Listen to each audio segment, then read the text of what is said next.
Building masonry columns on each side of an iron or aluminum driveway gate can make for a breathtaking entryway to your home. However, there are 3 reasons why you'll want to choose your driveway gate before you build those columns. Hey everyone, Jason from Iron Fence Shop. Combining an aluminum or iron driveway gate with masonry columns made of stone, brick, or stucco can make for an awesome and breathtaking entrance to your home. However, it's also the driveway gate project that we see folks struggle with the most and run into lots of install problems with. So today I wanted to go over 3 reasons why you want to choose your driveway gate before you plan and build your columns to avoid future headaches. Once that masonry column is built, there's no easy way to move it over to make your driveway gate fit. Reason number 1 is the immense variance in driveway gate spacing requirements. The number 1 issue we see week in and week out with driveway gates is folks building the columns first and then going gate shopping second. Why is this an issue? Because rarely does the stated gate width equal the spacing needed to hang it.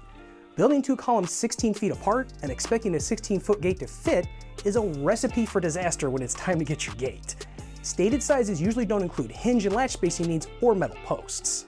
Compounding the issue further is the fact that driveway gate spacing requirements almost never match from manufacturer to manufacturer. A 16-foot wide gate from 3 different manufacturers is likely going to have 3 different column spacing requirements. The reason it varies so much comes down to gate construction, the style of the gate, the hinge and latch hardware used, single or double gate, plus the post being utilized to hang the gates. And that takes us to reason number 2.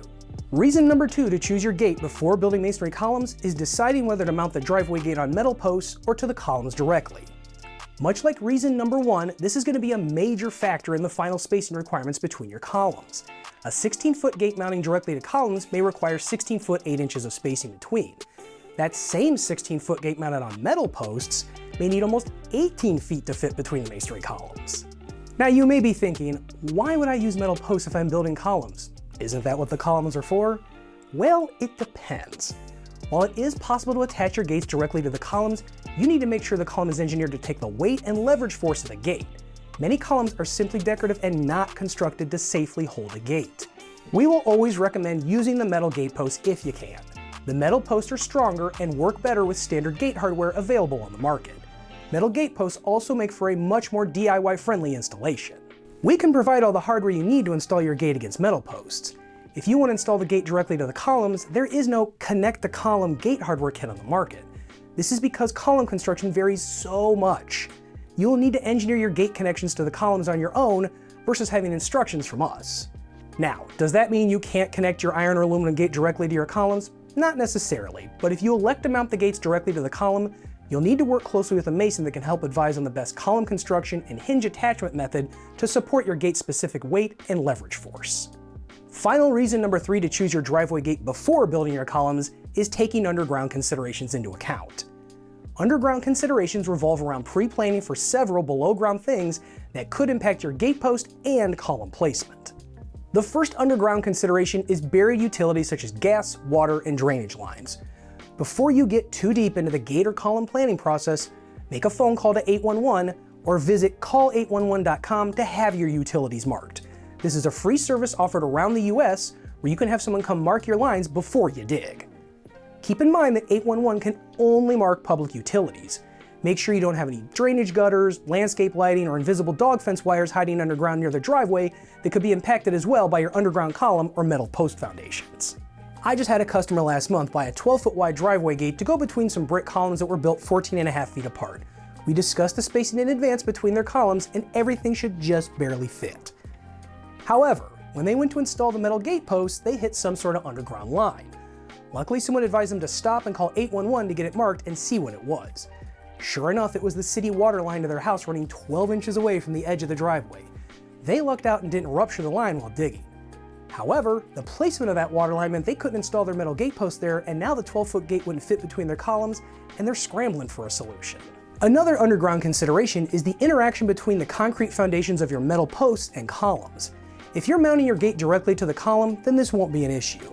However, if you're using the metal gate post through their columns like we recommend, you want to account for the underground foundations of the post and column, as they could affect how close the two are above ground. Let me grab a couple props to illustrate what I mean. Let's say this piece here is a 4x4 metal gate post, and this piece here is my 2 foot by 2 foot masonry column. Above ground, it may appear we can get them really close to each other.